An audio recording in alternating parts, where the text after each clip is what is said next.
You're listening to the Cycling Podcast, brought to you by iwoca. Flexible loans built for small businesses. iwoca.co.uk.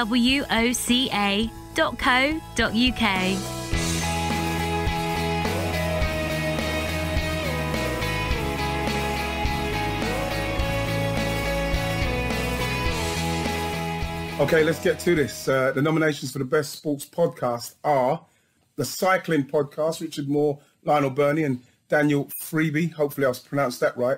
The X and O's podcast. Well, we were played in there by Arsenal legend Ian Wright. Thanks for that, Righty. Well, Daniel, how do you feel about this? You're an Arsenal supporter.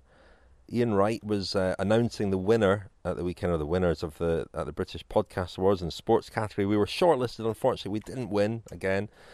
But he really mangled your name, or did he actually pronounce it correctly? Friebe.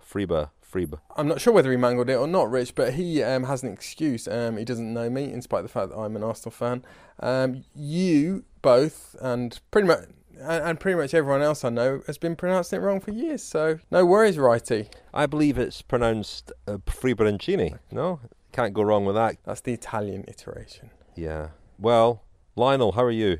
I'm fine, thanks, Rich. Yes, I watched the British Podcast Awards ceremony, hoping that we would win. 4th year in a row we've been a finalist in the best sports podcast category. 4th year in a row that we've not managed to win. As producer Tom Wally, co-host of Service Course, says, we are rapidly becoming the Raymond Poulidor of podcasts, often in the mix. Well, not even, we can't really say we're on the podium because we weren't in the first 3. Can't really claim to be the eternal second when we've never even managed to finish second. Although we were 3rd last year, which was good. Do you know what I discovered the other day? That Tom Wally used to be the CEO of Warner Brothers. So no wonder he's a good producer. Might be a namesake. Not sure. No. He hides his light under a bushel, this Tom. He's gone on to greater things as co-host of Service Course with Lizzie Banks, of course. What have we got coming up today, Lionel? We've got an interview with the son of an athletics legend. I'll say no more than that, but he's been in the news recently for his success on the old indoor cycling, on the trainer. We'll hear from him a bit later on. We're going to chat a bit, aren't we, about the whole Chris Froome situation at Team Ineos and what's going to happen at the Tour de France, given that it's official now, he's on the move at the end of the year to Israel Startup Nation. We're going to read out a very interesting email that we had from a listener in response to our Friends Special last week. We're in the middle of, we've got one episode to go in our mini-series, My First Tour de France. Lionel's episode is still to come out later this week or the start of next week perhaps. Well, it'll be the start of next week now, won't it? But that's looking back at the 2006 Tour de France. But before we get into any of that, have we got a news roundup, Lionel? We have, briefly, yes, Richard. As you say, Chris Froome's move to Israel Startup Nation was confirmed just after we recorded last week's podcast. We were pretty much certain that it was going to happen. It was just working out all the details of exactly when this move is due to take place. We think he's going to finish off the season with Team Ineos. Well, we know that, don't we? And then he will start next season with Israel Startup Nation. We'll talk about the implications for that move on Team Ineos at the Tour de France in part 1 of the podcast. A bit of news related to British cycling. Jess Varnish, the track sprinter, has lost her employment tribunal appeal. She had made the case that British Cycling had been her employer, which would have given her the right to take legal action against British Cycling after she was dropped from the Olympic programme in 2016.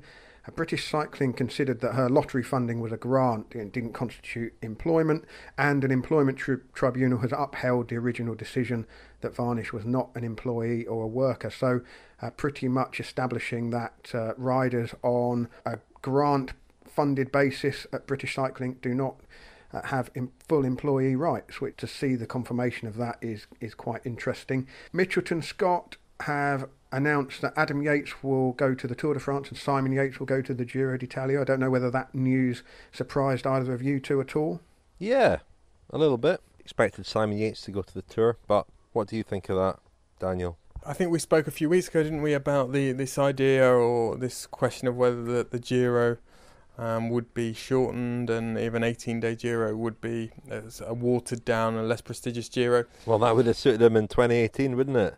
That is no longer going to be an issue because the Giro, well, it should in theory be 21 days. I think he has unfinished business, doesn't he, Simon Yates, with the Giro? He also enjoys the style of racing at the Giro, enjoys the long climbs, steep climbs that we get at the Giro. And, Adam's had a bit of a mixed bag at the Tour de France the last couple of years, hasn't he? But he's certainly, someone you would expect to win a stage or more stages at the Tour de France. And I suppose in terms of seniority, Simon is the Grand Tour leader of that team now. But Adam may possibly get 2 bites to the cherry as well, because if he does the Tour, then it opens the option of doing the Vuelta, so he could go there as GC leader. So, I mean, they've got a bit of an embarrassment of riches, haven't they? Well, it's also on the long list for the Tour, named by Mitchelton Scott, Esteban Chavez, Mikel Nieve. The 2 riders who are on the long list for both the Tour and the Giro, Brent Bookwater and Chris Juul Jensen. It'd be really interesting to see if either of those riders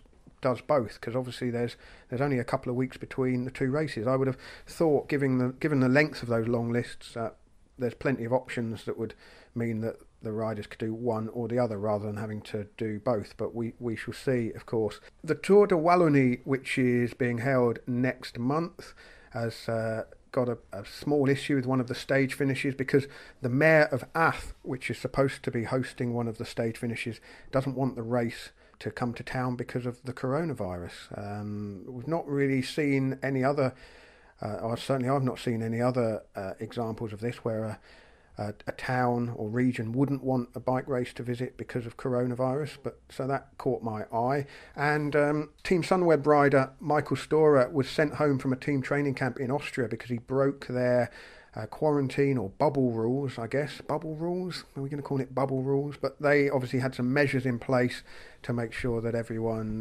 wasn't risking contracting coronavirus and bringing it back into the team. But he went out shopping, and so... he went to buy shampoo, is that correct? I believe that is the case. He's one of yours, isn't he, Michael Storer? Daniel? One of my boys. One of my hot tips. One of your boys. Yeah, unfortunate, isn't it, that Alpecin no longer a sponsor of that team, because presumably he wouldn't have needed to go to shampoo a couple of years ago. They would have had a huge stockpile of it at the training camp. No, he wouldn't have had to go out and buy it. Had that been looking the case, for the old Timotei coconut, And Richard, you mentioned the virtual Tour de France, which is taking place over these consecutive weekends. There's one more weekend to go, but over the last weekend, the stages were won by Matteo Delsin, a Canadian rider with the Rally Cycling Squad, and stage 4 was won by Freddy Ovett ahead of Nick Schultz, one of our Vuelta a España diarists, of course. Remember last year, Ovett has made a bit of a name for himself in Zwift racing because he won the Tour for All on Zwift in May. The NTT team are well ahead on the GC with the final 2 stages to go, one of which is up virtual Mont Ventoux as far as virtual Chalet Reynard before the virtual finish on the virtual Champs-Élysées on Sunday. The women's stages were won by Tanya Erath, a former Zwift Academy winner, and the stage on Sunday was won by April Tacey, who had won the opening stage for the Drops team, so 2 stage wins for her. The Tour de France virtual racing concludes at the weekend. You're listening to the Cycling Podcast, brought to you by iwoca. Flexible loans built for small businesses. Join 50,000 customers taking on life's twists and turns and scaling new heights with iwoca. If you run a business, find out more at iwoca.co.uk, iwoca.co.uk. My name is Richard Underwood. I'm the owner of Power Bikes. We are an electric bike specialist company selling e-bikes, conversion kits and anything to do with bicycles, basically. First started trading 1st of August 2017. We started on a small industrial estate in Whitehaven and kind of tucked out of the way. So it started a little bit slow, but once word got out that there was an e-bike shop in town, it grew quite quickly. I think we started our store just at the right time when people were really starting to recognise the benefits of e-bikes. And of course, now just recently, sales have gone absolutely crazy. I just wanted a little more money to help with cash flow. I spoke to iwoca just out of curiosity. They actually made it a a lot quicker and simpler than the bank. iwoca, okay, it cost me a little more in interest, but you pay for convenience a little bit sometimes. The money was in the account much quicker. That straight away is going to benefit a business, because if cash flow is what kills small businesses. If you run out of that, then the business disappears. So here we are today, absolutely flying because of it. Thank you very much to our title sponsor, iwoca, and we heard again there from Richard up there in Power Bikes, an iwoca customer. He's seen a surge in interest in e-bikes. Does that work? Surge in interest? They're hugely popular, and we're very grateful to iwoca for their support of the podcast throughout this year. And various of our spin-offs. We will be going to the Tour de France, of course. Well, fingers crossed we'll be going to the Tour de France. It looks like we will. And that's in large part thanks to iwoca's support. If you want to know a bit more about the collaboration between iwoca and the Cycling Podcast, there's a little article on the iwoca.co.uk website. If you go /news/the-cycling-podcast, there's a little bit about why they're supporting us. One of the reasons actually is that they carried out a little survey among small business owners about their attitudes towards cycling. 1/5 regularly cycled and 25% said that they followed professional cycling. There's a strong connection between iwoca and cycling, and we are very proud to be part of that. Now, you mentioned in the last part, Lionel, that it's official. Chris Froome is joining Israel Startup Nation. Now, very unusual for such a transfer to be confirmed by the team that he's leaving. Well, they confirmed that he was leaving rather than that he was joining Israel. And B, to be announced before the 1st of August, when officially these deals are, these deals are supposed to be at least under wraps until the 1st of August. So quite unprecedented, really, in that respect. And for Team Ineos to announce that he was leaving and to make it clear that this was in large part because he hadn't been offered a new contract with the team was quite significant, I think, and maybe paints in the picture a little more in terms of how relations are between Chris Froome and Team Ineos, and I think between him and the team principal Dave Brailsford in particular. Yes, Rich, it does obviously add to the already existing doubts about Froome and whether he will go to the Tour de France, should go to the Tour de France. If relations aren't great between him and Dave Brailsford, you would think that would give Ineos an easy excuse if they do already have doubts about Froome's ability to compete. But, it's all very well saying the road will decide and the strongest rider will emerge and ultimately be the captain. But, as we've seen before, that doesn't really work. I mean, even for practical reasons, the past, Tours de France in recent years, particularly at Team Sky, we've been doing things like looking at the position of the bikes on top of the team cars to establish who is the actual leader, whether and even that in itself is a statement of who has got priority. There's no, I'm just imagining Froome's being in the boot. Well, exactly. I was just jogging my memory about the Tour de France route this year, and imagine there was a prologue time trial again. Who gets first dibs on when?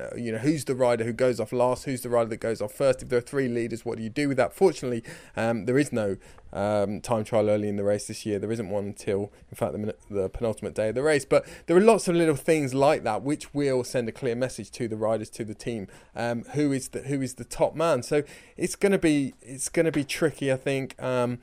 We've been spying, haven't we, a little bit on Froome on Strava, and his performances seem to be picking up, much like mine actually in recent weeks. But similar. But you're on a similar trajectory. Yes, we are. That probably doesn't tell us too much, I don't think. What are you chaps? What's your hunch at this point about whether he will go to the Tour? Yeah. Oof. I could see either scenario. I know that's sitting on the fence, rather, isn't it? But you could imagine either scenario playing out. If Brailsford and co aren't convinced that there's total buy-in to the team plan from Chris Froome, it would be easier to leave him out and not have that conflict inside the camp as the race unfolds. But I mean, one of the key questions will be: Does Bernal, who's clearly the team leader and of course defending champion, does he need Chris Froome to win the Tour? is I would have thought a key But question. But then you also think about team allegiances, Rich, and we're going to talk a little bit about the Ineos long list, or certainly the riders we think are in the shake-up. And a lot of those riders are guys who have ridden and trained and won Tours de France with Froome for many years. You know, a Luke Rowe or a Kwiatkowski, if they had to choose to give their allegiance to Bernal or Froome, does loyalty come into it there? You know, personal sort of friendship, personal history. There have been a few comments, haven't there, this week? I think Cyril Guimard, the legendary director sportif, has suggested that it would be a mistake or dangerous to go in with 3 leaders. I mean, even Movistar were mocked last year for the performance of their 3 leaders, Landa, Quintana and Valverde, and the sort of mess that people thought they'd made of that. Even if you go back and watch the Netflix documentary that we talked about a few weeks ago, I mean, the performances themselves weren't great from those 3 individuals at the Tour, but there were elements there that sort of revealed how difficult it is to reconcile the roles and, you know, responsibilities of 3 leaders. So I think it'll be very difficult. Well, I've had a bit of fun drawing up my own long list, and from that, 8 riders who I think would be most likely to go. But I didn't know this, but a long list has been published today, or speculated about, hasn't it, on a popular cycling website about news and cycling. So am I correct? Have you seen this long list that has been I have published? not seen this long list. So this is the Richard Moore long list. Okay, so I'll go through. So these are 12 riders I think are probably in the reckoning. Okay, Andre Amador, Egan Bernal, Jonathan Castroviejo, Rohan Dennis, Chris Froome, Theo Gegenhardt, Michał Kwiatkowski, Gianni Moscon, Luke Rowe, Pavel Sivakov, Geraint Thomas and Dylan van Baarle. And I have question marks against 4 of them, which would leave 8. Who are the question marks against is my question. Well, I don't think Rohan Dennis is doing the Tour de France. No, so there's a question mark against Rohan Dennis. That's one. Well, and Gianni Moscon. Red line through Rohan Dennis. And there's a question mark against Moscon. And there's a question mark against Theo Gegenhardt and a question mark against Chris Froome. So that would leave Amador, Bernal, Castroviejo, Kwiatkowski, Rowe, Sivakov, Thomas and Van Baarle. How does that compare to the published list? So if you were selecting the team, Richard, you're not putting Chris Froome in the final 8. It doesn't look like that. If I can climb down from the fence and brush the splinters out of my behind, I would be minded to take Froome, simply because you never know what will happen in the Tour, and having 3 leaders that then become 2 is better than having 2 leaders who then become 1. This is stating the absolute obvious, isn't it? But the one thing I think that's in Froome's favour is that no one has raced since the spring, and no one has raced a Grand Tour since late last summer. So everyone's in sort of the same boat, and I wonder whether that might actually play into Froome's hands when it comes to the question marks about his condition. You know, they'll look at his training numbers and they'll be able to work out at what level he's at. And if they deem him to be at a level where he can be a significant help to the team in the mountains, then it comes down to man management, doesn't it? And ensuring that he doesn't do anything that would jeopardise the team's overall hopes of winning the Tour. Because what matters to Dave Brailsford is that an Ineos rider stands on the podium, on the top step of the podium in Paris. I wouldn't have thought he'd be that bothered who it is, really. And it sounded even in the wording of that press release last week when Ineos announced that Froome was leaving, it sounded from Froome's quote that he does care very much about which Ineos rider wins the Tour. I mean, he explicitly stated that he was focused on winning the Tour this year, which I thought was quite pointed, quite interesting. Given what widespread doubts there are about what kind of condition he's in, whether he's going to be able to be competitive again. I'd love them to take Froome and Bernal and have them attack each other. I mean, that would be the best thing for the race, the best thing for us, the best thing for the spectators, the stories and the intrigue. And, you know, I'd quite like to see the controlled laboratory precision of Team Ineos and Dave Brailsford's plans and the plan behind the plan and the plan behind that plan, all kind of thrown up in the air and completely left scattered all across France. I mean, that would be the dream scenario, wouldn't it? Yeah, I'm saying what I think will happen rather than what I want to happen. I want Chris Froome to be there and for him to be, to quote Cyril Guimard, the gunpowder. You know, because I do think he possibly would be a loose cannon in that team. Well, he's ice cold, isn't he? He's not going to get put off. I wouldn't have thought. It's interesting, isn't it? Because, you know, of the 3 Tour de France winners in that team, Froome is the one whose last Tour de France win is furthest away. You know, Geraint Thomas is a more recent Tour de France winner than Chris Froome. Of course, Froome has a far more impressive track record and multiple Grand Tour wins, but Geraint Thomas's approach is interesting, isn't it? Because he does just keep his head down, and there's no question at all, no debate at all about whether or not he should be in the team. But Froome is not going to accept that role of support rider easily, if at all. So although I'm kind of suggesting that he won't be in the team, I'm going to join you on the fence here, Lionel. Equally, I can see him in the team. But that would, in a way, be inconsistent with the way that Dave Brailsford has managed the team in the past, in this kind of ruthless, unsentimental way. He's not afraid to make difficult decisions, and this would be a difficult and controversial decision. But if he thinks that having Froome in the team might cause disharmony, might jeopardise Bernal's chances, then I don't think he would take him. Just on that issue of disharmony in the camp when there is a rider in the team who is known to be leaving the following year, I remember very well something that happened at the 2016 Vuelta. There was a summit finish somewhere just inland from Valencia, I think, and Leopold Koenig was in a break, and Chris Froome was pretty unhappy with the way that Koenig had not worked for him. I remember being at the Team Sky bus that day, and Froome was sort of riding back into the Sky sort of compound, and I was looking for Koenig, and I actually asked Froome where Koenig was or whether he'd seen Koenig, and he said, "Oh, you better go and check at the Bora bus." Of course, Koenig was joining Bora the following year, and it was said with a laugh, but with a bit of a waspish laugh. There was definitely an edge to it. Just to throw one more scenario into the mix, chaps, before the 2012 Tour de France, not many people would have thought that Chris Froome was someone who would potentially pose or give Dave Brailsford headaches at some point during that Tour de France about who should be the leader of the team. As we all know, he did. 2018, same with Bernal. Not many people would have thought that Bernal, I mean, I know that the hierarchy was pretty clear still throughout the 2018 Tour, but, in that Tour, Bernal was very close to Thomas and Froome's level.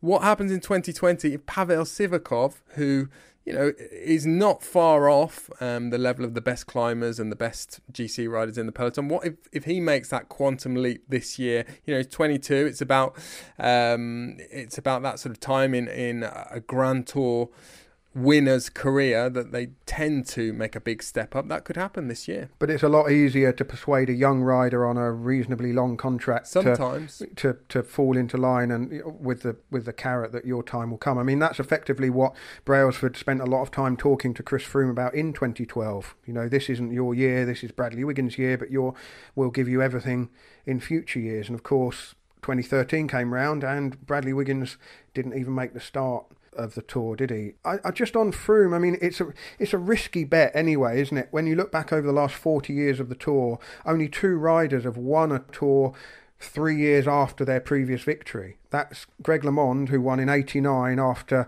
having won in 86 and then missing 87 and 88 because of the shooting accident, of course. And before that, Bernardino, who won in 85, having missed a year and not been... Well, I mean, he was in the mix, wasn't he, one of those years that Laurent Fignon won. So it's not a given that you can come back and win after nearly 3 years. Also, let's not forget, Chris Froome would be the oldest Tour de France champion. No one has ever won the Tour de France at 35 years of age before. So what are we saying? When the team is announced, it will be Froomeless. Let's see. It'll be. Have you seen Chris Froome, Egan? Oh, you better go and check out the Israel Startup Nation bus if you're allowed to check out any of the buses. Well, I'm looking forward to there could be some real shenanigans though, couldn't there? If Froome went for launched a sort of long range attack in the mountains or with Dan Martin. Yeah, exactly, with Dan Martin. Why is Dan Martin doing all the work on the front? It doesn't make any sense. This. Oh, bring it on. Well, we'll have to wait and see, won't we? But it is an intriguing prospect. But my suspicion is that with you, Richard, I think Brailsford would go for, he'd play the numbers much more and play the percentage. Well, Bernal is a much better bet for overall victory, and there are other riders that could support and not upset the apple cart. But then on the other hand, if you're one of the rival teams, Jumbo-Visma or anyone else, looking at an Ineos lineup with both Bernal and Froome as a slightly unknown quantity, it gives them plenty to think about, doesn't it? So, who knows? The Cycling Podcast is supported by Science in Sport. Science in Sport. Fueled by science. Thank you very much to Science in Sport for their support of the Cycling Podcast. You can get 25% off all your Science in Sport products with the code SISCP25 at scienceinsport.com. Now, last week I spoke to James Morton, Director of Performance Solutions at Science and Sport, very highly regarded sports nutritionist, worked in the past for Team Sky and Team Ineos and Liverpool Football Club. He's also Professor of Exercise, Metabolism and Nutrition at Liverpool John Moores University. And we mentioned last week that Science and Sport had launched their new Turbo Plus range for specifically for indoor training on the trainer. Well, I asked James a little bit more about that. Here he is. The indoor range was something that we've been thinking about for quite a while, actually. I mean, obviously indoor cycling is undergoing a bit of a boom, really, isn't it? And I guess when you start to break down the determinants of performance in indoor cycling versus outdoor cycling, they kind of look very different for a number of reasons. First of all, the turbo sessions that the majority of cyclists do are typically harder. They're more high-intensity type efforts, they're more interval type sessions. And then, of course, because of you're expending more energy, then people get hotter. And then when you start to break that down about what a potential fueling and nutritional solution might look like, then there's a number of key ingredients that come out of the back of that. The obvious one being carbohydrate to start with. So if you're riding harder, then you need some carbohydrate in the system. But what we tried to do with the turbo range was try and bring something innovative from the cooling side of things. And that's when we started to look at menthol as an ingredient.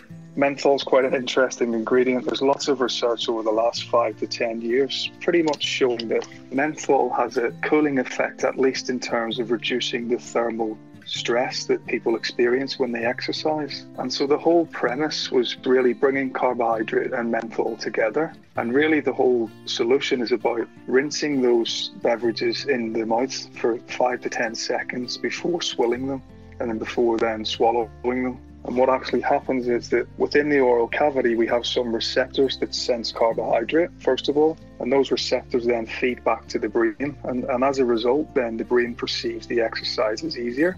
But in terms of menthol can stimulate a whole variety of things, but one of them is the trigeminal nerve in the oral cavity. And what that does is then give you the perception of cooling. And that has a number of profound effects. I'm sure we've all experienced when we ingest menthol, you do get that cooling effect, but it opens up the nasal patency, kind of like opens up your airways.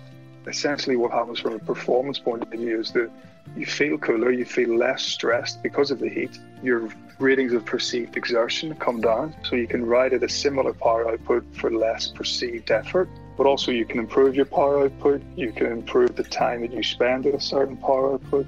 And ultimately all of these things culminate in improved performance, really. But I think it's important to note that this, whilst it's marketed as an indoor turbo range, it has much more application than just indoor cycling. So that was James Morton, Director of Performance Solutions at Science and Sport.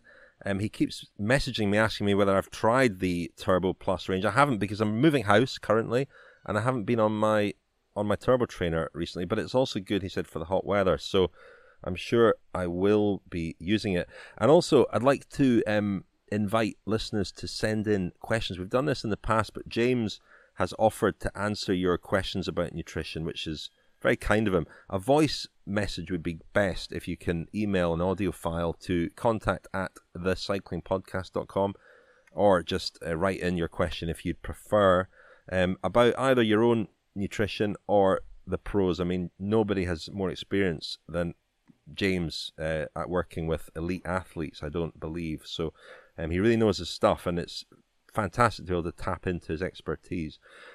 I mentioned at the start we've got an interview coming up with a rider you mentioned in the news roundup, Lionel, Freddy Ovett. We featured Freddie a couple of years ago when he was a stagiaire at BMC, just to hear his story. He is the son of Steve Ovett, storied middle distance runner of the 1980s. A great rivalry he had with Sebastian Coe. And Freddie has been making his way in cycling. He's riding now for Israel's Cycling Academy, which is the sort of development team, the feeder team, if you like, to Israel's Startup Nation.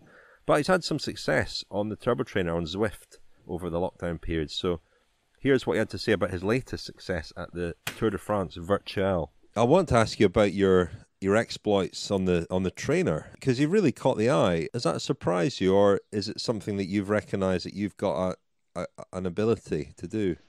It definitely surprised me that it sort of became a thing that I'm good at, I guess.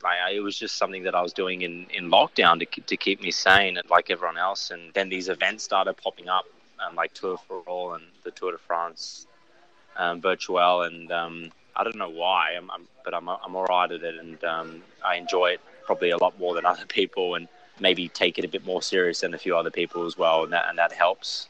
Obviously, with a pinch of salt, it is a game after all, but it's definitely surprised me. If someone told me in January, you're going to be really good at Zwift and you're going to win a stage of a Tour de France Zwift in July, I'd just be like, what are you talking about?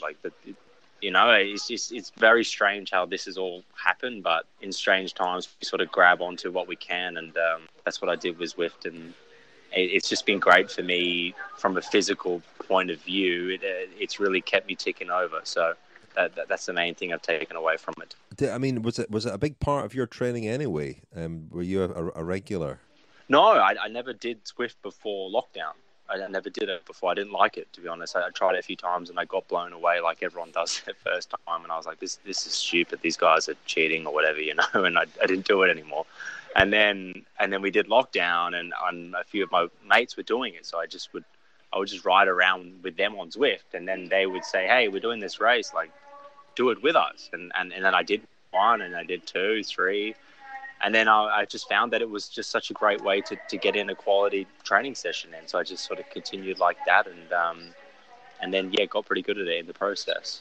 A bit of amateur physiology or something else. I'm not sure what it is, but is there something in your running background? Because a lot of people talk about the indoor trainer being more intense than riding on the road. It's a more intense effort. There's no let up at all.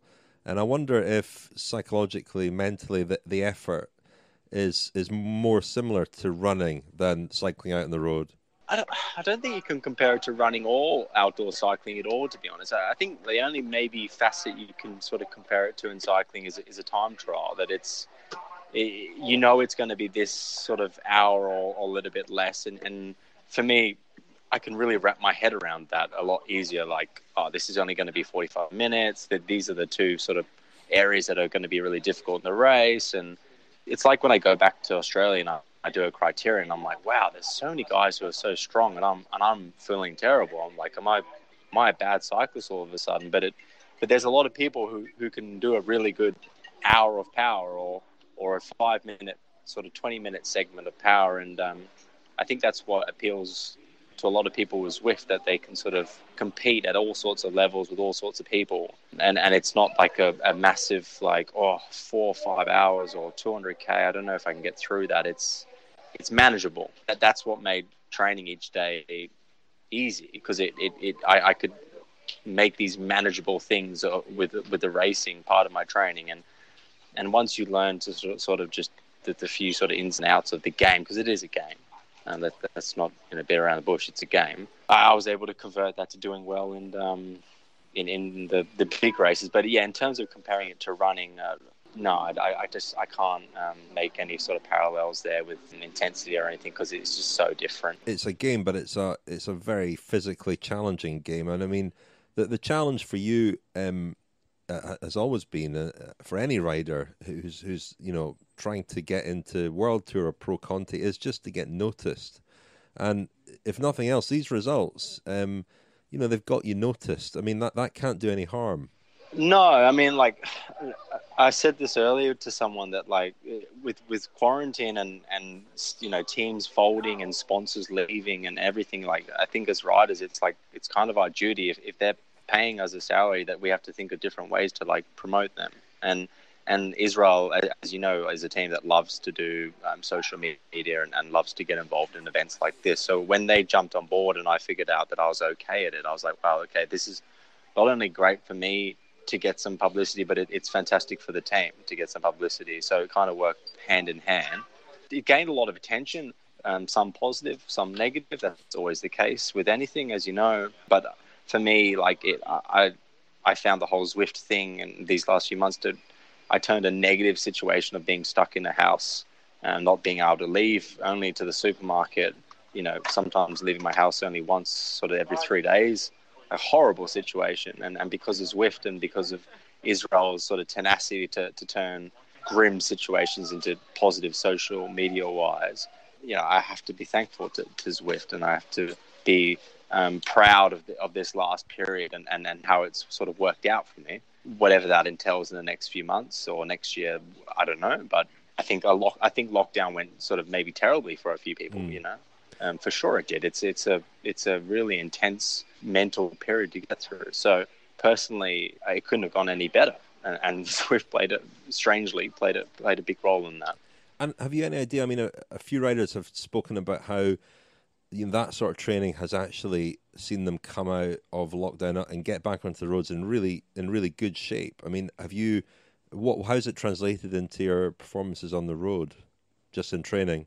Yeah, training-wise, I've really been impressed by how Zwift as a platform has really sort of aided in me sort of moving forward as an athlete, and I'm really interested to see how that goes in the races. I mean, I think for me that the thing isn't really a physical problem with the racing. It's the whole other package. The ins and outs, the tactics, the movement of the peloton, and those sort of things. So I don't think like I'm going to go to a race and be like, wow, like, this is so much easier, I don't think it's going to be like that. I've definitely gained a little bit of respect of indoor training and how it can maybe become a part of my full-time training as an athlete in the years to come. And I definitely wouldn't have thought that prior to lockdown.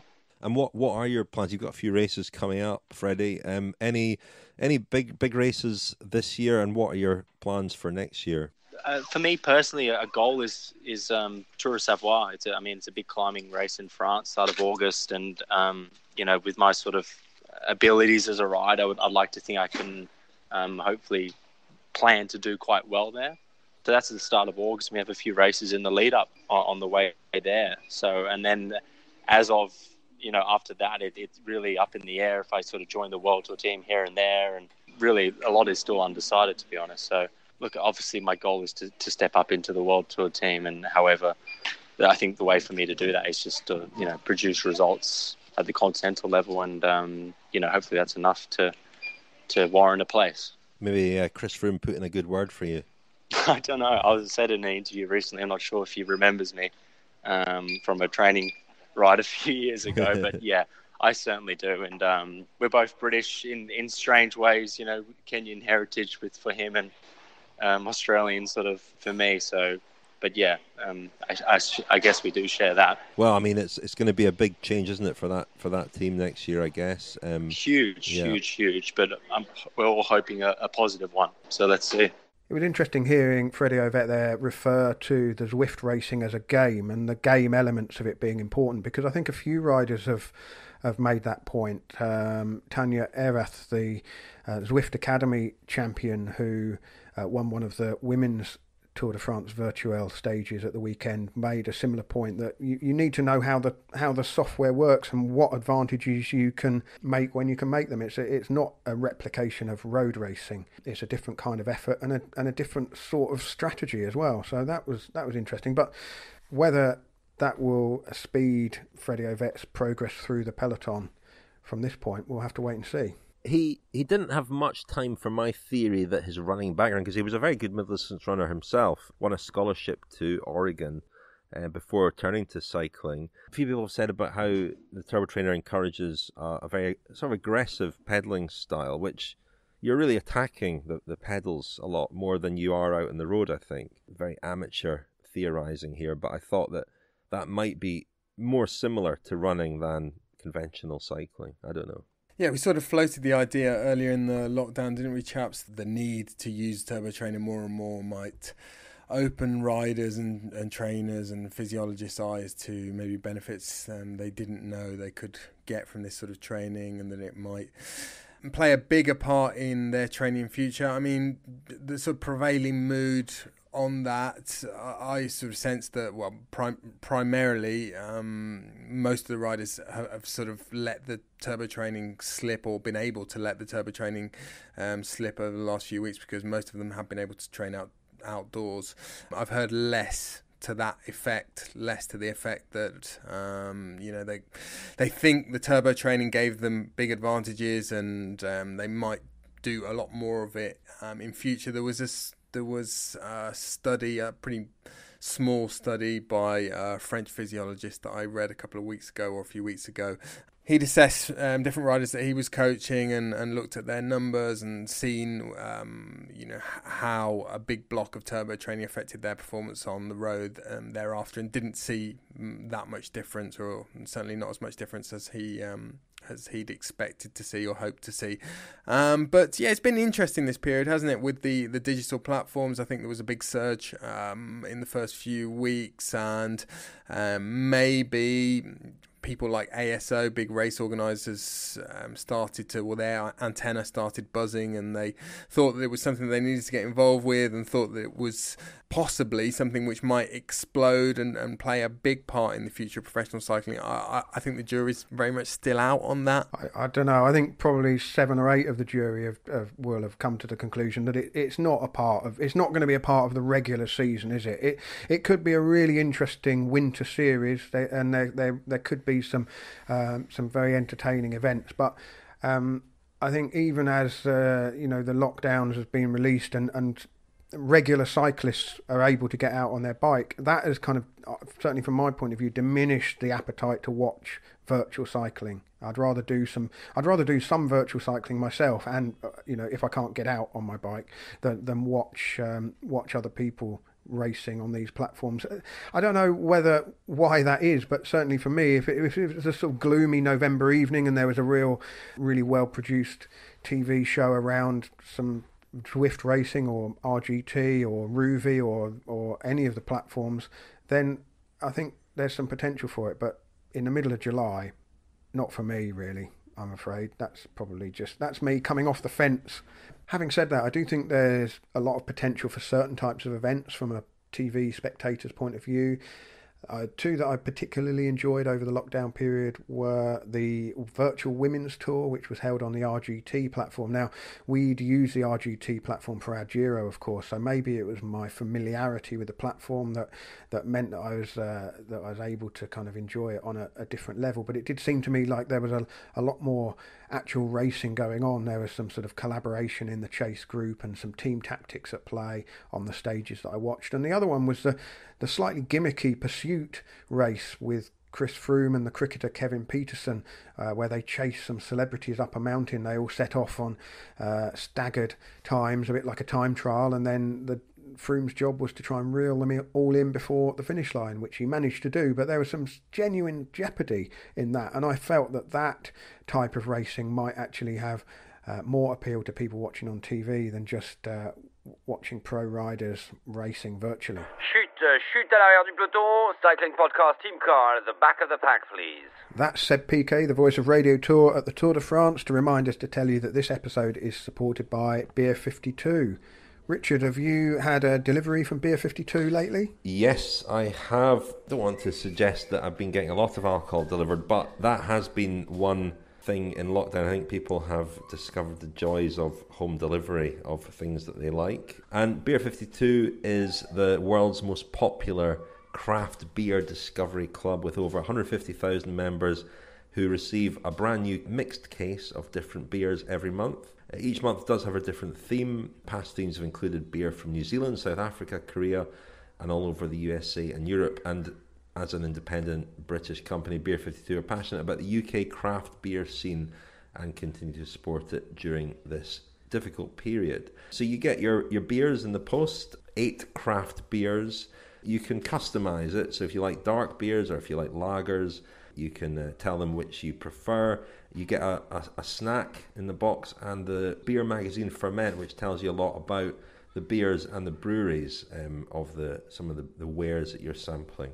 I know you're a fan too, aren't you, Lionel? I am, yeah. In the most recent box I had, there was one I was really taken by, which is called White Haze IPA. It was something that I made a note of and thought that I will look out for that in future, and I wouldn't have discovered it had it not arrived in the random selection of Beer 52 beers. Indeed. Well, there's lots like that. So if you would like to try Beer 52, go to www.beer52.com/cycle to get your first case of 8 beers for just £5.95. That's a great offer at beer52.com/cycle. BEER, the numbers 52.com/cycle for your first case of 8 beers for just £5.95.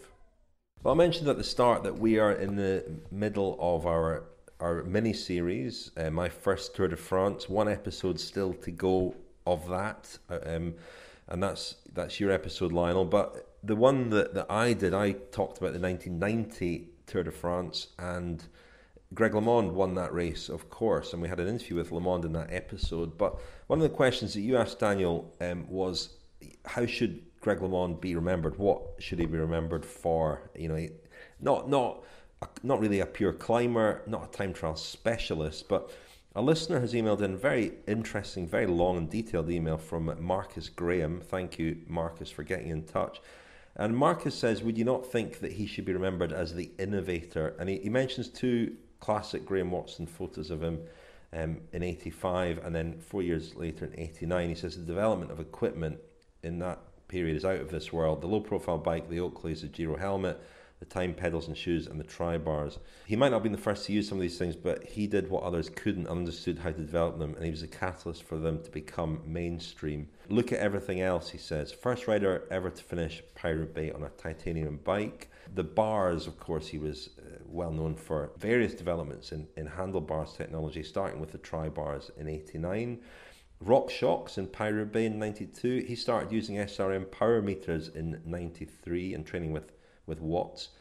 He used wind tunnel testing. Getting paid as much as he did. He was the first sort of millionaire cyclist. I mean, when he joined La Vie Claire, Bernard Tapie announced him as the first $1 million cyclist, albeit over 3 years. And even little things like full-length zips and jerseys. That's one I remember particularly well. That was unheard of, but LeMond did it first, and before too long you were seeing lots of riders, riding the hot climbs with their jerseys flapping open. He had his wife and kids at races. No riders really did that before. Hotels with air conditioning.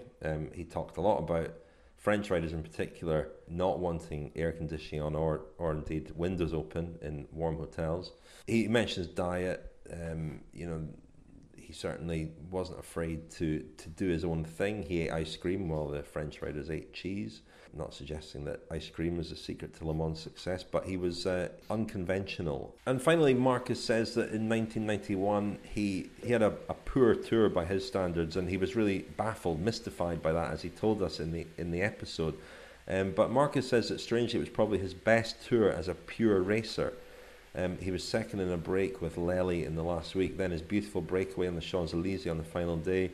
You could show that footage to someone new to the sport and tell them it was a couple of years ago. Such was the forward-thinking look of his kit. Even at the start, he was second in the prologue to Thierry Marie. This is Marcus saying he'd never seen anyone go that fast on a road bike in his life. He then lost out to Abdijaparov and Sean Kelly in the sprint on the first stage. Pure racing, he says, you just don't see now. And even in retirement, he runs a carbon fibre business. He's an innovator even to this day. And that's certainly true, and not something we should probably have so easily overlooked in talking about Greg LeMond. We sort of, I don't think we were critical, but I'm commented that his style he was really a counter-attacker. And that wasn't meant as a criticism, because I think LeMond himself would describe himself as a counter-attacker. That was his strategy. And it was a very successful strategy. But more than that, it's perhaps in equipment, clothing and bike technology that LeMond made the biggest mark. I think I would agree with a lot of what Marcus says. He wasn't the first rider to use the triathlon bars, though, was he, in road racing? He wasn't, and probably wasn't the first to necessarily do all of those things. But thinking about the rock shocks in Paris-Roubaix, I mean, I think Steve Bauer might have tried some suspension setup before Greg LeMond, perhaps, or around the same time. But I think LeMond, because he tried everything over those years, I think it's a fair point that Marcus makes, that he would embrace technology, embrace even the sort of the hard shell helmet that he wore with the Z team, and the Oakley Mumbo or M frame glasses that he wore. He was kind of the poster boy for a lot of innovation for a number of years, wasn't he? The temptation might be to give the credit for some of those innovations to the likes of Cyril Guimard, his director sportif, his first director sportif at Renault, and others who sort of touched his career. But, we all know Greg, and we know how thirsty he is for information, and he's a very curious guy, and he's the kind of guy who would have made sure that he was at the cutting edge and surrounding himself with the kind of people, so the Guimards, the Paul Kirkleys, who themselves were real innovators and very sort of avid consumers of the newest technology and the newest ideas. And I think that's what he did. Interestingly, I think I said in last week's episode that he lived in Nashville now. I checked with Kathy LeMond, his wife. It's actually Knoxville. She says not as cool, but also Tennessee, I believe, and not too far away from Nashville by American standards. There goes the Taylor Swift link, unfortunately. Oh well, sorry about that. Almost as firm a grip on American geography as Daniel's got there, Richard. What do you mean? Well, you thought Larry Warbass was from Texas. despite what Larry Warbass says. So we've mentioned a few times this the series that will culminate with your special, Lionel, when we talk about the 2006 race. But your one came out this week, Daniel, and we talked about the 1996 tour and the 2001 tours. Probably two of the tours I know the least about of the last 20 years or so. Yeah, well, we were talking then about the sort of legacy of LeMond and how people remember him, but the 1996 tour is one during which we had to really consider the legacy of Miguel Indurain, wasn't it, and what kind of mark he'd left on the Tour de France. We didn't expect his dynasty, his reign to end in 1996, but it did, and it felt like a huge moment in the history of the Tour when that happened. Also out now, Richard, is the latest episode of Explore, in which we look at the phenomenon of Everesting. Daniel, what are your thoughts on Everesting? Yeah, I'm curious about this. What do you mean? Well, I was quite tickled when Contador just bowled in and took the record. Everyone's a gangster till the real gangster walks in. The other day, no, but I think it's great. It's something that I'd quite like to try myself, to be honest.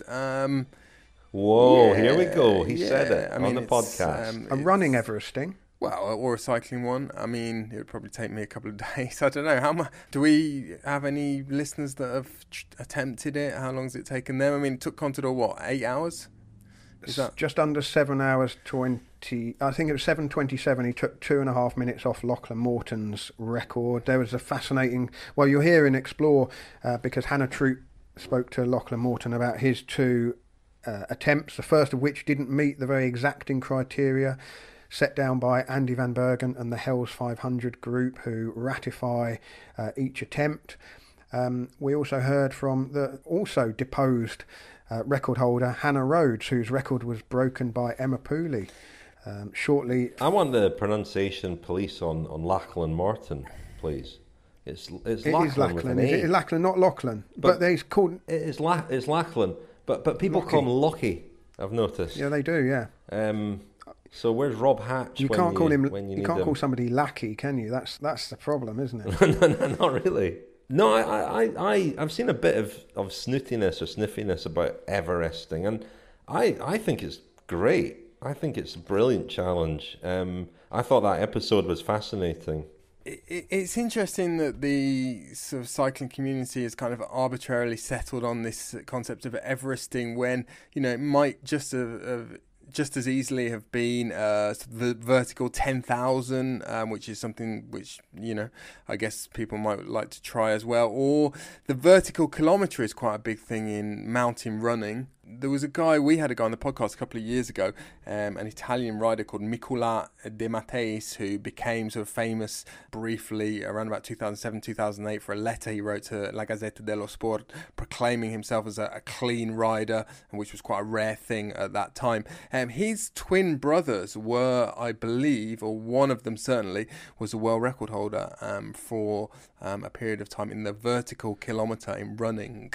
The Everesting does fire the imagination, though, to think that you have ridden the equivalent of Mount Everest. I think there's something about that although that resonates. If you climb Mount Everest, you don't climb 8,700 and how many meters is Everest? You climb from 8,848. Yeah, you generally climb from Kathmandu, don't you? Which is so it's more like 3,000 or something and change. But I mean that ruins the whole concept. Don't spoil it. The concept is more. The concept has got a sort of a romanticism. Don't come along to here it, with your facts. We're not interested in those.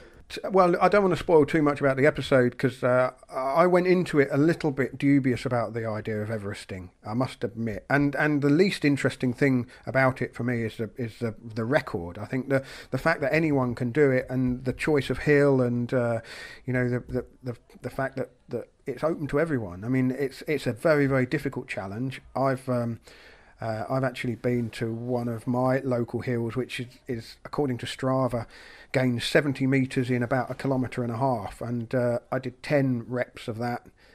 You'll be able to hear that in the next episode of Explore, just to see what that would be like. And then I pushed on until I basically had gained the height of 10% of Everest or of an Everesting, and it's flipping hard work. It is really hard work. Before we get hate mail, I should correct myself. Kathmandu is actually only at 1,400 metres altitude above sea level, and Everest is at 8,848 metres. But I love the strategy or the tactics involved in selecting the climb that's the right balance of steepness and sustainability over that length of time. And it seems to be that riders tend to favour quite steep climbs, 12-13% even, whereas I thought maybe something not as steep might be more. In the vertical kilometre in running, a consensus tends to develop over a number of years about exactly the optimum steepness of the slope, which is best to tackle, which I presume will happen in cycling as well, if enough people do this. Again, without spoiling the episode of Explore, because people may want to go and listen to it, the most fascinating aspect of it was hearing from a Frenchman called Francois Sioran, who did the first known Everesting on two wheels back in 1984. He basically invented the concept a good 10 years before the next known Everesting attempt. And listening to him talk about what it was that attracted him and why he wanted to try and do this thing was really fascinating. So yeah, check that out. It's available now. He sounded like a lovely chap. It was great to hear him. Is he not some high-level scientist as well? Yeah, he was a nuclear scientist working in Switzerland. And you talking about the running, Daniel, he wanted to find out whether it would be quicker to gain 10,000 metres on a bike or 10,000 metres on foot. And he ran up and down a stairwell at a nuclear facility in Switzerland, and he found that it was quicker to do it on foot than on a bike. So maybe you should do that. You just need to find yourself a nice long stairwell. Well, that's something to look forward to. But yeah, I enjoyed that episode a lot, and Francois was a highlight of that. Listen, we better wrap things up for this week. We've got some friends. We're reinstating the thank yous to friends of the podcast. Have you got your thank yous there, fellas? No, I haven't, but I'll get them, Rich. But just while we do that, I mentioned the De Matteis brothers in Italy. Bernard De Matteis is actually still, I think, the world record holder. 30 minutes, 27 seconds to gain 1,000 metres running. So yeah, we want to say thanks to some of you who've signed up as friends of the podcast, special friends of the podcast. You get a signed copy of our book, The Grand Tour Diaries, as well. You can sign up at thecyclingpodcast.com. And from me, a big thank you to Michael Flanagan, Robert Lauber, Fiona McGinley, Martin Williamson, Erica Klukova, and Thomas Clark. And a big thank you to Chris Wheatley, Andrew Gladwin, James Forrest, Stephen Dodson, John Yates, and Lucy Gallen. And thank you to James McKenna, Martin Lunn, Andrew Moffat, Michael Volkovich, Alan Reagan, and Peter Blass. Thank you, Daniel. Thank you, Rich. Thank you, Lionel. Thank you, Rich. Good luck with the move. Packing as we speak, Lionel.